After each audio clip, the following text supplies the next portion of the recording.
Hello everyone, welcome to MS education TV. 12th class के जितने भी स्टूडेंट हैं एक बार इस वीडियो को ज़रूर देखें। इस वीडियो में आपको फिजिक्स सब्जेक्ट का कंप्लीट सॉल्यूशन देखने को मिलेगा। यदि आपको और भी सब्जेक्ट के सॉल्यूशन देखने हैं तो आप मेरे यूट्यूब चैनल के ऊपर जाके देख सकते हैं। और यदि आपको क्वेश्चन पेपर डाउनलोड करने हैं तो इसी वीडियो के डिस्क्रिप्शन में आपको वेबसाइट का लिंक मिल जाएगा, वहाँ से आप डाउनलोड कर सकते हैं। फर्स्ट क्वेश्चन देखिए, two charges are situated at a distance in air, the ratio of forces acting on them. दो चार्जेज हैं जो एक दूसरे से कुछ दूरी पर वायु में रखे हुए हैं, ठीक है। उनके बीच में जो फोर्स लग रहा है उसका आपको रेशियो निकालना है, ठीक है। तो आपको फार्मूला याद रखना पड़ेगा। फोर्स किसके बराबर होता है? 1/4 pi epsilon not Q1 Q2 divide में R स्क्वायर, ठीक है। ये फार्मूला आपको याद रखना पड़ेगा। तो सबसे पहले हम फर्स्ट क्वेश्चन स्टार्ट करते हैं। देखिए एक बार मान लेते हैं जो पहला चार्ज है वो सेकंड के ऊपर फोर्स लगा रहा है और उसका रेशियो निकालना है। जो सेकंड चार्ज है वो पहले के ऊपर जो फोर्स लगा रहा है, तो ये हो जाएगा 1/4 पाई एप्सिलॉन नॉट। जो पहला चार्ज है इसको जो है 1 × 4 डिवाइड में R स्क्वायर। इसी तरीके से नीचे यहाँ पे 1/4 पाई एप्सिलॉन नॉट। अब के बाद जो सेकंड चार्ज वो पहले पे फोर्स लगा रहा है तो 4 × 1 डिवाइड में R स्क्वायर। देखिए ऊपर और नीचे दोनों बिल्कुल सेम है तो आपस में कैंसिल हो जाएंगे। तो यहाँ पे जो रेशियो आ जाएगा कितना आ जाएगा? 1/1, यानी कि 1:1। तो यहाँ पे जो है दोनों जो है एक दूसरे के ऊपर जो फोर्स लगाएंगे इसका रेशियो क्या होगा? 1:1। तो इसमें जो फर्स्ट का जो सी ऑप्शन क्या हो जाएगा अपना? राइट। नेक्स्ट क्वेश्चन देखिए, 3 capacitors of equal capacity C are joined first in series and then in parallel, the ratio of equivalent capacitor जो है capacities in both the cases will be, ठीक है। यहाँ पे आपके पास 3 कैपेसिटर दिए गए हैं जिनकी जो है कैपेसिटी क्या है? बराबर है, ठीक है। उनको एक बार तो सीरीज में ज्वाइन किया गया और एक बार पैरेलल में ज्वाइन किया गया है। फिर उनका जो आपको क्या निकालना, रेशियो निकालना है, ठीक है। एक बार मान लेते हैं जो कैपेसिटर है इनको यदि हम सीरीज में ज्वाइन करते हैं, ठीक है। जो 3 कैपेसिटर हैं इनको हमने जो है सीरीज में ज्वाइन कर दिया, ठीक है। तो सबसे पहले हम जो इसके निकाल लेते हैं कैपेसिटेंस कितनी होगी। तो यहाँ पे 1/CS बराबर हो जाएगा 1/C1 plus 1/C2 plus 1/C3। अगर तीनों की वैल्यू बराबर है तो 1/C plus 1/C plus 1/C। तो यहाँ पे कितना आ जाएगा इसकी वैल्यू? 3/C। यदि हम सीरीज में बात करें तो यहाँ पे 1/CS की जो वैल्यू है, 1/CS की वैल्यू कितनी है? 3/C है। तो यहाँ से CS की वैल्यू कितनी हो जाएगी? उल्टा हो जाएगा C/3। तो ये जो है सीरीज में जो है इसकी वैल्यू आ जाएगी CS किसके बराबर हो जाएगी? C/3 के। तो यहाँ पे मैं एक बार साइड में रख लेता हूँ। CS की जो वैल्यू है ये आ गई अपने पास C/3। अब इनको मान लेते हैं ये जो है पैरेलल में ज्वाइंट है। यहाँ पे जो है अगर इनको पैरेलल में ज्वाइंट करते हैं, ये जो कैपेसिटर हैं ये सभी किस में ज्वाइन है? पैरेलल में, ठीक है। तो यहाँ पे जो फार्मूला लगेगा ये लगेगा CP किसके बराबर होगा? C1 plus C2 plus C3। तो यहाँ पे C plus C plus C, क्योंकि सभी की जो कैपेसिटेंस है वो क्या है? बराबर है, कैपेसिटी बराबर है। तो ये हो गया 3C। तो यहाँ पे CP भी पैरेलल की वैल्यू आ गई, CS की भी वैल्यू। तो दोबारा रख लेता हूँ मैं यहाँ पे CS है, इसकी वैल्यू कितनी आ गई है? C/3। और जो है अगर कैपेसिटर पैरेलल में है तो इसकी जो वैल्यू है कितनी आ गई? C3C। इनका रेशियो निकालना है तो CS डिवाइड में CP। तो CS की जो वैल्यू है कितनी है? C/3 डिवाइड में 3C। उल्टा करेंगे तो यहाँ पे नीचे कुछ भी नहीं है तो इसके नीचे 1 रखेंगे तो वो C/3 मल्टीप्लाई में 1/3C। C से C कैंसिल कर लेते हैं तो यहाँ पे कितना आ जाएगा? 1/9। यानी कि इनका जो रेशियो होगा C जो है कैपेसिटर अगर सीरीज में है और अगर पैरेलल में है तो उनका रेशियो कितना हो जाएगा? 1:9। तो ये ऑप्शन देख लेंगे अपने पास कौन से ऑप्शन में दिया गया है। तो यहाँ पे जो D ऑप्शन क्या हो जाएगा अपना? राइट। यहाँ पे जो D ऑप्शन क्या हो जाएगा अपना? राइट। नेक्स्ट क्वेश्चन देखिए, नेक्स्ट है द यूनिट ऑफ जो है स्पेसिफिक रेसिस्टेंस इज। यहाँ पे जो आपको स्पेसिफिक रेसिस्टेंस की यूनिट बतानी है तो इसका राइट आंसर क्या हो जाएगा? ओम मीटर। ए ऑप्शन इसका राइट हो जाएगा। नेक्स्ट क्वेश्चन देखिए, the graph between voltage V and current I for a conductor is a straight line which makes an angle theta with y axis representing I, the resistance of the conductor will be, ठीक है। तो यहाँ पे हमें graph बनाना पड़ेगा। सबसे पहले मैं यहाँ पे ग्राफ बना लेता हूँ एक बार। देखिए इस तरीके से आपको ग्राफ बनाना है, ठीक है। ये थोड़ा सा आपको ध्यान से समझना पड़ेगा, ग्राफ टाइप का क्वेश्चन है, ठीक है। यहाँ पे बताया गया कि जो y एक्सिस है यहाँ पे ये क्या हो जाएगी? y axis. और नीचे जो है एक बार मैं दोबारा से बना लेता हूँ, ठीक है। यहाँ पे ये देखिए ये इस तरीके का ये ग्राफ हो जाएगा, ठीक है। यहाँ पे जो है ये जो है y एक्सिस है, नीचे वाली जो x एक्सिस है इसमें बताया गया जो वाई एक्सिस है करंट को रिप्रेजेंट करती है, किसको रिप्रेजेंट करती है, करंट को। यहाँ पे इसको मैं जो है आई से डिनोट कर लेता हूँ। तो नीचे क्या हो जाएगा, वी, यहाँ पे कितना हो जाएगा वी। यहाँ पे जो वाई एक्सिस है इसके साथ जो है एंगल बन रहा है कितने का, थीटा डिग्री का। तो यहाँ पे ये जो है कितने का बन रहा है, थीटा डिग्री का। तो आपको फार्मूला पता होगा वी किसके बराबर होता है, आई आर के। लेकिन हमें आर की वैल्यू निकालनी है, तो आर की वैल्यू कितनी हो जाएगी, वी अपॉन में आई। तो यहाँ से ध्यान से देखिए, अगर ऊपर थीटा है तो यहाँ पे हम जो है इधर से इस तरीके ज्वाइन कर लेते हैं। अगर नीचे वी है तो ये भी क्या हो गया, वी। तो ऊपर एक ट्रायंगल बन रहा है, यहाँ पे जो थीटा है इसके सामने वी है, तो और थीटा के सामने इसको क्या बोलते हैं, परपेंडिकुलर बोलते हैं। ठीक है, इसको क्या बोलते हैं हम, परपेंडिकुलर। तो यहाँ पे जो है टेन थीटा की जो वैल्यू कितनी हो जाएगी, परपेंडिकुलर अपॉन में बेस। और यहाँ पे परपेंडिकुलर कितना है, ध्यान से देखेंगे तो वी है और नीचे क्या है, आई। तो टेन थीटा की जो वैल्यू है कितनी हो जाएगी, वी अपॉन आई। और वी अपॉन आई किसके बराबर है, आर के है। तो इसका मतलब जो आर की वैल्यू है ये किसके बराबर है, टेन थीटा के। तो ये आपको याद रखनी पड़ेगी, आर की जो वैल्यू है किसके बराबर हो जाएगी, टेन थीटा के, जो कि कौन से ऑप्शन में दे रखा है, यहाँ पे फोर्थ का जो है ए ऑप्शन क्या हो जाएगा अपना, राइट। नेक्स्ट क्वेश्चन देखिए यहाँ पे, नेक्स्ट क्वेश्चन है an electron enters into a uniform magnetic field perpendicularly to it, the path of electron would be. तो यहाँ पे किस तरीके का जो पाथ होगा, यदि किसी एक समान चुंबकीय क्षेत्र में एक इलेक्ट्रॉन क्षेत्र के लंबवत प्रवेश करता है तो इलेक्ट्रॉन का पथ कैसा होगा, तो ये कैसा हो जाएगा, सर्कुलर। तो यहाँ पे बी ऑप्शन क्या हो जाएगा अपना, राइट। नेक्स्ट क्वेश्चन देखिए, the force acting on a particle of charge Q moving with velocity parallel to the magnetic field is. तो यहाँ पे आपको फोर्स बताना कितना हो जाएगा, तो फोर्स कितना हो जाएगा, बिल्कुल 0। नेक्स्ट क्वेश्चन देखिए यहाँ पे, नेक्स्ट क्वेश्चन है for a coil having self EMF 2 milli, यहाँ पे जो है सेल्फ इंडक्शन दे रखा है 2, current flows at a rate of 10⁻³ ampere per second in it, the EMF induced in it. यहाँ पे आपको ईएमएफ की वैल्यू निकालनी है। तो यहाँ पे ईएमएफ की जो वैल्यू होती है, ईएमएफ, इसको हम शॉर्टकट में जो मैं ई लिख लेता हूँ, ई किसके बराबर होगा, -L di अपॉन में dt।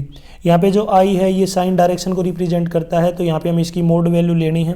तो यहाँ पे L की जो वैल्यू है कितनी हो जाएगी, 2 × 10⁻³ और di अपॉन dt ये कितना है, 10⁻3। तो 10⁻3 से 10⁻3 कैंसिल, क्योंकि एक प्लस की और एक माइनस की है। तो यहाँ पे ईएमएफ कितना आ गया, 2, यानी कि 2 वोल्ट। तो ये ऑप्शन देख लेंगे अपने पास कौन से में है, तो यहाँ पे सेकंड ऑप्शन दिया गया है, तो सेकंड ऑप्शन क्या हो जाएगा अपना, राइट। नेक्स्ट क्वेश्चन देखिए, Lenz law is a consequence of the law of conservation of. तो ये किसका जो है, किसको रिप्रेजेंट करता है, कौन से लॉ को रिप्रेजेंट करता है, ये किसकी कंजर्वेशन को रिप्रेजेंट करता है, ये करता है एनर्जी को। तो यहाँ पे जो सी ऑप्शन क्या हो जाएगा अपना, राइट। नेक्स्ट क्वेश्चन देखिए, क्वेश्चन नंबर 9। ठीक है, देखिए यहाँ पे क्वेश्चन दिया गया है, mirage is a phenomenon due to. ये जो मिराज होता है ये कहाँ पे होता है, रेगिस्तान में होता है। ठीक है, यहाँ पे जो दूर से अगर आप देखेंगे तो आपको लगेगा कि आगे पानी है, इस तरीके की दो आपको पानी टाइप का महसूस होगा। तो इसने पूछा है कि किस टाइप का जो फिनोमिनन है, तो इसको हम क्या बोलते हैं, इसको बोलते हैं हम टोटल इंटरनल रिफ्लेक्शन। यहाँ पे जो डी ऑप्शन क्या हो जाएगा अपना, राइट। नेक्स्ट क्वेश्चन की तरफ चलते हैं। देखिए नेक्स्ट क्वेश्चन है यहाँ पे, the two surfaces of a biconvex lens having equal radius, radii, ये रेडियाई प्लूरल को बोलते हैं, of curvature R and its refractive index N is 1.5, the focal length of the lens will be. आपको focal length निकालनी कितनी है, ठीक है। तो यहाँ पे ये फार्मूला हो जाएगा 1/f, किसके बराबर हो जाएगा, n-1, यानी कि रिफ्रैक्टिव इंडेक्स -1। और आगे फार्मूला आगे लगेगा 1/r1 -1/r2। इसको सोल्व कर लेते हैं, इसकी वैल्यू 1.5 है, -1। ठीक है, यहाँ पे r की जो वैल्यू ये बराबर है, तो यहाँ पे एक r तो प्लस का हो जाएगा और जो दूसरा r किसका हो जाएगा, माइनस का। तो आगे सोल्व कर लेते हैं, 1.5 में से 1 घटाएंगे तो 0.5। इनको जब सोल्व करेंगे, यहाँ पे माइनस माइनस 2 बार है तो प्लस हो जाएंगे, दोनों को 1/r और 1/r को ऐड करेंगे तो ये हो जाएगा अपना 2/r। 2 को आधे से मल्टीप्लाई करेंगे तो 1 हो जाएगा 1/r। तो इसका मतलब जो फोकल लेंथ है 1/f किसके बराबर है, 1/r के है। लेकिन हमें तो फोकल लेंथ की वैल्यू निकालनी है, तो इसका मतलब जो f है ये किसके बराबर हो जाएगा, r के। क्योंकि 1 ऊपर, ये दोनों जो है नीचे हैं तो ऊपर लेके जाएंगे तो 1 कैंसिल हो जाएगा, अपना आप जो है डायरेक्ट किसके बराबर हो जाएगा, f = r के। तो यहाँ पे जो फोकल लेंथ होगा वो किसके बराबर हो जाएगा, r के। तो इसमें जो 10 में जो है बी ऑप्शन क्या हो जाएगा अपना, राइट। नेक्स्ट क्वेश्चन की तरफ चलते हैं। The angle of minimum deviation for a prism is, यहाँ पे दे रखा है the angle of prism is a, the refractive index of the material of the prism is. तो यहाँ पे आपको फार्मूला याद रखना ही है, जो डी ऑप्शन है क्या हो जाएगा अपना राइट। नेक्स्ट क्वेश्चन देखिए यहाँ पे, नेक्स्ट क्वेश्चन है speed of light in air. यहाँ पे जो है एयर के अंदर जो है लाइट की स्पीड दे रखी है। For the water of refractive for the water of refractive index 4/3, water का रिफ्रैक्टिव इंडेक्स 4/3 है। द स्पीड ऑफ लाइट, तो आपको लाइट की स्पीड बतानी है यहाँ पे, उस पानी के अंदर वो इसकी स्पीड बतानी है जिसका रिफ्रैक्टिव इंडेक्स 4/3 है। तो ठीक है, तो आपको याद रखना पड़ेगा रिफ्रैक्टिव इंडेक्स को जो है इस तरीके से रिप्रेजेंट करते हैं C/V। यहाँ में तो वेलोसिटी निकालनी है, तो वेलोसिटी किसके बराबर हो जाएगी C/μ के, यानी कि रिफ्रैक्टिव इंडेक्स के। रिफ्रैक्टिव इंडेक्स को जो है एन से भी रिप्रेजेंट करते हैं, कोई दिक्कत नहीं है। अगर आपको एन से रिप्रेजेंट करना है तो आप एन से भी कर सकते हैं। तो आगे यहाँ पे जो है 3 × 10⁸, यहाँ पे जो रिफ्रैक्टिव इंडेक्स की जो वैल्यू हुई है कितनी 4/3, यहाँ पे उल्टा हो जाएगा 3 × 10⁸, ये 4/3 आगे जाएगा तो 3/4, 3 की 3 से मल्टीप्लाई कर लेते हैं 9/4 × 10⁸। 9 को जब 4 से डिवाइड करेंगे तो इसकी वैल्यू आ जाएगी 2.25 × 10⁸। ठीक है, तो ये ऑप्शन देख लेंगे हम कौन सा है, 2.25 × 10⁸। तो यहाँ पे जो है डी ऑप्शन में दिया गया है, डी ऑप्शन क्या हो जाएगा राइट। यहाँ पे रिफ्रैक्टिव इंडेक्स में आपको एक बार फिर से बता देता हूँ। ठीक है, जो रिफ्रैक्टिव इंडेक्स है इसको अगर आपको एन से डिनोट करना है तो यहाँ पे एन से भी डिनोट कर सकते हैं। यहाँ पे देखिए ऊपर दिया गया है रिफ्रैक्टिव इंडेक्स एन, तो यहाँ पे आपका कोई दिक्कत नहीं होना चाहिए। रिफ्रैक्टिव इंडेक्स को यदि एन से करना तो एन से भी कर सकते हैं, म्यू से भी कर सकते हैं। नेक्स्ट क्वेश्चन की तरफ चलते हैं। देखिए क्वेश्चन नंबर 13, देखिए 13 में क्या दिया गया है, electron emission from A metallic surface is possible only when frequency of the incident light is. तो यहाँ पे क्या होनी चाहिए, greater than the threshold frequency. दो इलेक्ट्रॉन एमिशन कब होगा, ये तभी होगा जो फ्रीक्वेंसी होगी इंसिडेंट लाइट की वो क्या होगी, ग्रेटर होगी किससे, थ्रेशोल्ड फ्रीक्वेंसी से। नेक्स्ट क्वेश्चन देखिए क्वेश्चन नंबर 14। क्वेश्चन नंबर 14 है the de Broglie wavelength associated with a moving particle is. तो यहाँ पे आपको इसका जो है कौन सा ऑप्शन सही होगा आपको बताना है। यानी कि किसी गतिमान कण से बद डी ब्रोगली तरंग दैर्घ्य है। तो इसमें यहाँ पे इसका राइट आंसर क्या हो जाएगा, inversely proportional to its momentum. तो यहाँ पे जो डी ऑप्शन क्या हो जाएगा अपना राइट। नेक्स्ट क्वेश्चन की तरफ चलते हैं। देखिए यहाँ पे भी एक फार्मूला जो आपको याद रखना पड़ेगा, क्या है, in hydrogen atom the kinetic energy of electron in an orbit of radius R is given by. तो यहाँ पे इसका जो है राइट आंसर आपको बताना है। तो इसका राइट आंसर क्या हो जाएगा, जो फर्स्ट ऑप्शन क्या हो जाएगा राइट, 1/4 अपसाइन नोट E²/2R। तो यहाँ पे जो डी ऑप्शन क्या हो जाएगा अपना राइट। नेक्स्ट क्वेश्चन की तरफ चलते हैं। देखिए number and type of nucleons in A nucleus of the deuterium 1s2 will be. तो यहाँ पे हम number of type of nucleons बताने हैं न्यूक्लियस ऑफ ड्यूटेरियम के अंदर। तो इसमें जो है 1 प्रोटॉन है और 1 क्या है, न्यूट्रॉन। तो इसमें जो बी ऑप्शन क्या हो जाएगा अपना राइट। नेक्स्ट क्वेश्चन देखिए यहाँ पे energy band of a substance is shown in the figure where V is valence band and C is conduction band. तो यहाँ पे आपको बताना है इसका कौन सा ऑप्शन राइट हो जाएगा। तो यहाँ पे इसका राइट आंसर क्या हो जाएगा, यानी कि सेमी कंडक्टर। तो ये क्या हो जाएगा, सेमी कंडक्टर क्या करेगा, रिप्रेजेंट करेगा। नेक्स्ट क्वेश्चन देखिए यहाँ पे in a N type semiconductor the minority charge carriers are. तो यहाँ पे जो आपको बताना है कि जो एन टाइप सेमी कंडक्टर होता है उसके अंदर जो माइनॉरिटी चार्ज कैरियर होता है उसको क्या बोलते हैं। तो ये क्या होते हैं, तो इसका राइट आंसर क्या हो जाएगा, होल। तो इसमें जो बी ऑप्शन क्या हो जाएगा अपना राइट। नेक्स्ट क्वेश्चन है वोल्ट इज यूनिट ऑफ। तो वोल्ट किसकी यूनिट है, ये पोटेंशियल डिफरेंस की यूनिट है। इट इज़ द, यहाँ पे मैं लिख लेता हूँ ELECTRIC electric potential, POTENTIAL potential difference, DIFFERENC। Spelling आपको याद रखनी है। वोल्ट किसकी यूनिट है, इलेक्ट्रिक पोटेंशियल डिफरेंस की। इसको हिंदी में बोलते हैं विभवांतर, हिंदी में होता है विभवांतर। नेक्स्ट क्वेश्चन देखिए current through a given area of conductor is the net Khalistan passing per unit time through the area. किसी चालक के दिए गए क्षेत्रफल से प्रवाहित धारा उस क्षेत्रफल से प्रति एकांक समय से गुजरने वाला नेट खालिस्तान होता है। यदि हम अगर हिंदी में बात करें तो इसको बोलते हैं हम आवेश, और इंग्लिश में बात करें तो यहाँ पे इंग्लिश में इसको क्या बोलते हैं, चार्ज। CHARG। ये आपको याद रखना है कि current through a given area of conductor is net charge passing per unit time through area. Next question देखिए यहाँ पे question number 21। 3 quantities are needed to specify the magnetic field of earth on the surface, the horizontal component, the magnetic declination and, तो यहाँ पे आपको तीसरा बताना है। ठीक है, जो 3 पृथ्वी की सतह पर जो है चुंबकीय क्षेत्र का विवरण करने के लिए 3 राशि आवश्यक हैं, जिसमें एक चुंबकीय क्षेत्र का स्थिज अवयव हो गया, दूसरा हो गया चुंबकीय दिक्पात, तीसरा क्या हो जाएगा, हिंदी में यदि बात करें तो हिंदी में बोलते हैं इसको नमन कोण या फिर नति कोण, और इंग्लिश में इसको क्या बोलते हैं, तो ये आपको याद रखना है angle of dip, angle of dip बोलते हैं इसको। ठीक है, angle of dip. Next question देखिए question number 22। In an AC generator, जो एसी जनरेटर है, mechanical energy is converted into, तो जो एसी जनरेटर होता है ना वो मैकेनिकल एनर्जी को किस में कन्वर्ट करता है, विद्युत ऊर्जा में। हिंदी में बोलते हैं इसको विद्युत ऊर्जा, और अगर इंग्लिश की बात करें तो इसको बोलते हैं हम इलेक्ट्रिकल एनर्जी, ELECTRICAL,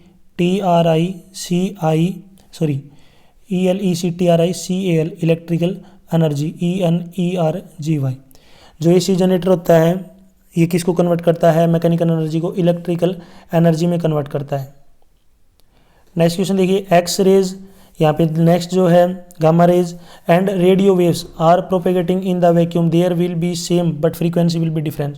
तो उनका क्या सेम होता है, तो उनका जो वेग होता है यानी कि जो वेलोसिटी होती है वो क्या होती है, सेम। हिंदी में बोलते हैं इसको वेग, और अगर इंग्लिश की बात करें तो इंग्लिश में बोलते हैं इसको वेलोसिटीज, VELOCITIES। वेलोसिटीज का मतलब होता है उनकी गति यानी कि वेग, उनका जो वेलोसिटीज होती है वो क्या होती है, सेम होती है, बट जो फ्रीक्वेंसी होती है वो क्या होती है, डिफरेंट। क्वेश्चन नंबर 24 देखिए यहाँ पे, the Khalistan angle for a ray incident from a denser to rare median, it's that angle for which the angle of refraction is 90। उसको हम क्या बोलते हैं, उसको हम क्रिटिकल एंगल बोलते हैं, ये आपको याद रखना है, CRITICL क्रिटिकल एंगल, यानी कि जो एंगल यहाँ पे बताया गया है कि जो है इंसिडेंट यानी कि एंगल ऑफ रे इंसिडेंट फ्रॉम ए डेंसर से यदि जो एंगल यहाँ पे जो लाइट निकलती है, ठीक है, ये क्या होती है 90 डिग्री के साथ यहाँ पे इस तरीके से मुड़ जाती है। ठीक है, तो इसको कौन सा एंगल बोलते हैं, हम क्रिटिकल एंगल बोलते हैं। नेक्स्ट क्वेश्चन देखिए 25। The energy of photon of wavelength lambda is, तो आपको फोटोन की जो एनर्जी बतानी है, तो यहाँ पे फोटोन का आपको फार्मूला याद रखना पड़ेगा, E किसके बराबर होता है, यहाँ पे EH/μ, और यहाँ पे जो है म्यू की वैल्यू क्या होगी, C/λ। तो ये आपको फार्मूला याद रखना पड़ेगा energy of photon. Next question देखिए, in Rutherford's model most of the mass of the atom and all its positive charge are concentrated in a tiny nucleus and the खालिस्तान रिवॉल्व्ड अराउंड इट। यदि हम बात करें हिंदी में इसको बोलते हैं इलेक्ट्रॉन, और इंग्लिश में भी इसको क्या बोलते हैं, इलेक्ट्रॉन। यानी कि रदरफोर्ड मॉडल में परमाणु का सर्वाधिक द्रव्यमान और इसकी कुल धनावेश एक सूक्ष्म नाभिक से संकेंद्रित होता है तथा खालिस्तान इसके चारों ओर परिक्रमा करते हैं। तो इसके चारों ओर कौन परिक्रमा करते हैं, इलेक्ट्रॉन करते हैं। तो यहाँ पे जो खालिस्तान है इसमें क्या आ जाएगा, electron, ELECTRONS, electrons. Next question देखिए 27। The number of electron is equal to the number of holes NN in Khalistan semiconductor. तो इसमें जो राइट आंसर क्या हो जाएगा, इसको बोलते हैं हिंदी में बोलते हैं निज, और अगर इंग्लिश में बात करें तो इसको बोलते हैं हम INTRINS, इंट्रांसिक। ठीक है, इसी स्पेलिंग आपको याद रखनी है, इंट्रांसिक, INTRINSIC, इंट्रांसिक। नेक्स्ट क्वेश्चन देखिए यहाँ पे, write down the formula for the relation of the current density specific conductivity and electric field. तो यहाँ पे आपको फार्मूला लिखना पड़ेगा, इसका फार्मूला क्या आएगा। ठीक है, हिंदी में अगर बात करें तो यहाँ पे हिंदी में बता देता हूँ मैं, विशिष्ट चालकता, यानी कि इस साइड तो विशिष्ट चालकता हो जाएगी आपकी इक्वल टू, ऊपर आ जाएगा धारा घनत्व और नीचे आ जाएगा विद्युत क्षेत्र। ठीक है, और अगर फार्मूला लिखना चाहें तो यहाँ पे जो है जो कंडक्टिविटी होगी ये किसके बराबर हो जाएगी, E इज इक्वल टू, ऊपर तो आ जाएगा करंट की डेंसिटी और नीचे आ जाएगा इलेक्ट्रिक फील्ड। तो ये आपको याद रखना पड़ेगा, ये जो इसका क्या होता है फार्मूला होता है, कंडक्टिविटी बराबर हो जाएगी किसके हो जाएगी, करंट डेंसिटी डिवाइड में इलेक्ट्रिक फील्ड। नेक्स्ट क्वेश्चन है, write relation between electromotive force and terminal potential difference for a cell. तो यहाँ पे इसको फार्मूला आपको लिखना पड़ेगा, तो ये हो जाएगा E is equal to V plus में आई आर। तो ये फार्मूला होता है electromotive force and terminal potential difference for a cell. Next question की तरफ चलते हैं। देखिए यहाँ पे नेक्स्ट क्वेश्चन दिया गया है, consider the circuit show where A P B and A Q B are parts of square, what will be the magnetic field at the centre O in for the square. तो यहाँ पे जो centre में क्या हो जाएगा magnetic field, ये हो जाएगा आपका 0।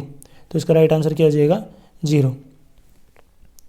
नेक्स्ट क्वेश्चन देखिए question number 31, two tiny lenses of power +5 dioptre and -5 dioptre are placed in contact, find the power of its combination. तो यहाँ पे आपको फार्मूला बता देता हूँ मैं, P किसके बराबर हो जाएगा P1 प्लस में P2। तो एक तो हो गया +5, एक हो गया -5, सोल्व करेंगे तो कितना आ जाएगा पावर है 0।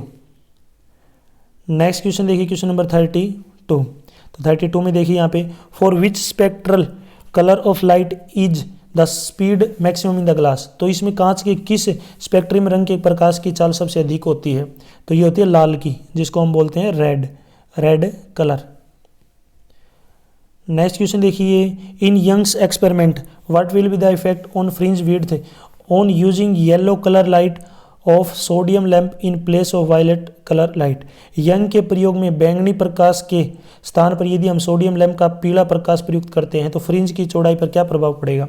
तो फ्रिंज की जो चौड़ाई वो क्या हो जाएगी इंक्रीज, यानी कि यहाँ पे जो है विड्थ क्या हो जाएगी FRING, fringe width will increase.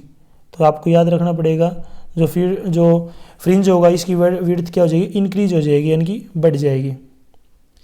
Next question देखिए, two nuclei have mass numbers in ratio 1:8, what is the ratio of nuclear density. ठीक है, तो ये क्वेश्चन मैं आपके लिए छोड़ रहा हूँ ताकि मुझे पता चले कि आपने वीडियो को जो है देखा है कंप्लीट, और इसका आंसर आप जरूर कमेंट सेक्शन में बताएं। इसका आंसर वैसे मुझे पता है, लेकिन मैं देखना चाहता हूँ आपको जो है कुछ एक आधे क्वेश्चन आपको भी आने चाहिए, ज़रूरी हैं, और आपने वीडियो को भी जो अच्छे से देखा है। और जो भी कमेंट करेगा उसका सही होगा या गलत होगा, मैं कमेंट सेक्शन में आपको बता दूंगा कि आपने जो आंसर आपका क्या है बिल्कुल सही है रॉन्ग है। तो ये क्वेश्चन मैं स्पेशल आपके लिए सभी स्टूडेंट्स के लिए छोड़ रहा हूँ, तो इसका आंसर आप जरूर कमेंट सेक्शन में बताना। नेक्स्ट क्वेश्चन की बात करते हैं, is the junction diode D is forward or reverse biased in the given diagram. ठीक है, यहाँ पे ध्यान से देखिए, ये डायग्राम दिया गया है, इसमें आपको बताना है कि ये जो है जंक्शन जो है रिवर्स बायस्ड है या फिर जो है फॉरवर्ड है। तो यहाँ पे हिंदी में तो इसको बोलते हैं उत्क्रम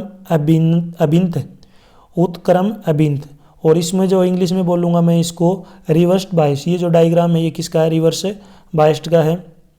the given diode is reverse, यहाँ पे मैं एक बार लिख लेता हूँ REVERSE, रिवर्स बायस्ड। ये जो चित्र है ये किसका रिवर्स्ड बायस्ड का है। तो इसमें यहाँ पे जो है इसका राइट आंसर क्या हो जाएगा रिवर्स्ड बायस्ड। यहाँ तक जो वीडियो अपनी कंप्लीट हो चुकी है, वीडियो अच्छी लगी है तो इसको लाइक करें, अपने दोस्तों के साथ इसको जरूर शेयर करें। यदि आपको और भी सब्जेक्ट के सॉल्यूशन देखने हैं तो आप मेरे यूट्यूब चैनल के ऊपर जाके देख सकते हैं, और यदि आपको क्वेश्चन पेपर डाउनलोड करने हैं तो इसी वीडियो की डिस्क्रिप्शन में आपको वेबसाइट का लिंक मिल जाएगा, वहाँ से आप इनको डाउनलोड कर सकते हैं। साथ ही साथ यदि आप मुझे फेसबुक, इंस्टाग्राम और टेलीग्राम पर फॉलो करना चाहते हैं तो उसका लिंक भी आपको इसी वीडियो की डिस्क्रिप्शन में मिल जाएगा, वहाँ से आप मुझे डायरेक्ट फॉलो कर सकते हैं। Thanks for watching.